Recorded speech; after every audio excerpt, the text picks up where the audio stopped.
Bonjour tout le monde, c'est un exercice qui concerne la calorimétrie.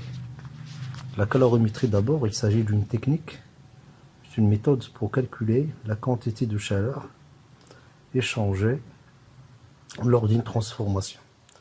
Donc c'est une méthode expérimentale. Le dispositif ou bien le système utilisé dans cette méthode, c'est le calorimètre. Donc il faut faire la différence entre, vous avez le mot calorimètre, c'est le dispositif ou bien le système utilisé dans cette expérience. L'expérience, c'est quoi? C'est tout simplement la calorimétrie. Donc l'exercice est le suivant. Donc il s'agit d'un calorimètre adiabatique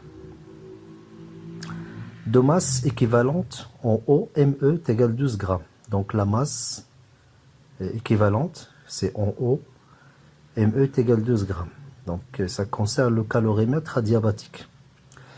Donc, qu'est-ce qu'il y a dans ce calorimétre? Ce calorimétre contenant une masse M1 de 0,2 kg, toujours de l'eau, à la température T1 égale 15 degrés Celsius.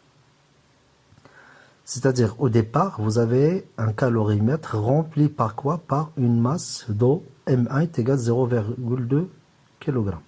Le système, c'est-à-dire le calorimètre plus l'eau, ils ont une température T1 égale 15 degrés Celsius.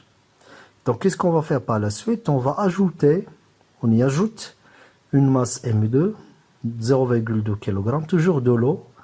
Maintenant, à la température T2 est égale 45,9 degrés Celsius. Donc, l'eau de départ à température T1 est égale 15 degrés. Donc, on peut dire que c'est de l'eau froide. Et qu'est-ce qu'on ajoute? On ajoute toujours de l'eau, la même quantité, 0,2 kg. Mais avec une température T2 égale 45,9, c'est-à-dire c'est de l'eau chaude. Donc qu'est-ce qu'on va faire, ou bien qu'est-ce qu'on cherche? On va chercher tout simplement la température finale de l'ensemble, c'est-à-dire l'ensemble composé par le calorimètre, l'eau froide et l'eau chaude. Et après un certain moment, ils vont atteindre l'équilibre thermique, caractérisé par une température finale, une température d'équilibre TF. Donc on va essayer de chercher cette température TF à quoi est égale. Donc j'ai déjà expliqué ça. Donc le calorimètre au départ est rempli par quoi? Par de l'eau à une masse M1 est égale 0,2 kg et une température T1 est égale 15 degrés Celsius. Comme vous voyez ici, vous avez le calorimètre. Il s'agit d'un calorimètre adiabatique. Qu'est-ce qu'on va ajouter? On va ajouter de l'eau chaude. Une masse M2 est égale 0,2 kg et température T2 est égale 45,9 degrés Celsius. Donc en comparant les deux températures, 45,9 et 15 degrés, ça c'est de l'eau chaude, ça c'est de l'eau froide. Donc après un certain moment, on va atteindre l'équilibre thermique. Donc qu'est-ce qu'on va trouver? On va trouver les deux quantités, ou bien les deux masses M1 et M2 toujours de l'eau, mais la température, c'est une température finale d'équilibre TF. Donc ce qu'on cherche. Voilà. Donc, puisqu'il s'agit toujours de l'eau froide, l'eau chaude et à l'état d'équilibre, vous avez toujours de l'eau, on va utiliser la capacité calorifique massique de l'eau. CE est égal 4,18 10 à la puissance 3 joules par kilogramme Kelvin. Voilà. Donc, qu'est-ce qu'on va faire? On va calculer ou bien donner d'abord les expressions des quantités de chaleur échangées par les sous-systèmes 100. Donc le premier sous-système c'est de l'eau froide, donc 1 égale M1, la masse de l'eau froide, fois CE, la capacité calorifique massique, fois delta T, la différence de la température finale moins initiale. Donc finalement on va trouver M1CE, T final, moins T initial, c'était 1. Donc ça, c'est le premier sous-système. Le deuxième sous-système, c'est l'eau chaude. La masse, cette fois-ci, c'est M2, 0,2 kg, fois toujours la capacité calorifique massique, c'est E, fois delta T. Delta T, ça va différer par rapport, c'est tout à fait différent par rapport à la quantité de chaleur de l'eau froide. Donc vous avez M2CE, TF, température finale moins initiale. Initiale, c'est 45,9 moins T2. Il reste le troisième système, c'est le calorimètre. Normalement, dans des problèmes de la thermodynamique concernant la calorimétrie, souvent on néglige la quantité de chaleur échangée au niveau du calorimètre. Cette fois-ci, n'est pas négligée, donc il faut prendre en considération la quantité échangée au niveau du calorimètre. Donc Q calorimètre est égal ME, donc c'est la quantité équivalente de l'eau, bien la masse équivalente de l'eau fois CE.